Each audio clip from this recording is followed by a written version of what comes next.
Well, I think that Robin Uthappa in 2006 was someone who wasn't overly aware about himself.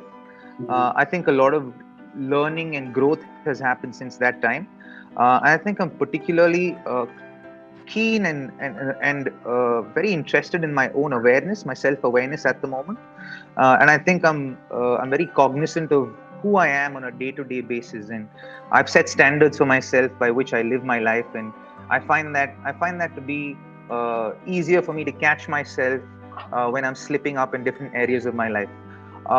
Which and I think I reached that place because I made growth, because I went through clinical depression. I was suicidal for a few years. To be able to go through that and sustain that, there were a couple of years I was playing competitive cricket where I wasn't even thinking about cricket.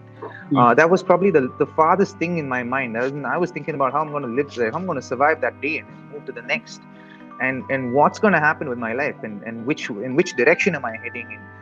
I remember the days back in 2020, 2009 to 2011.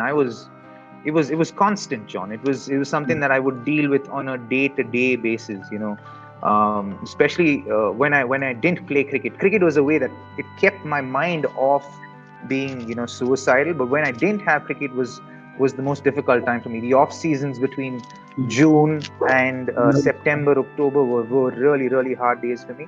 Yeah. And those were days that I would be sitting in my room and be thinking, okay, on the count of three, I'm going to run on my balcony and jump off. And I would go through that, and something just kept holding me back.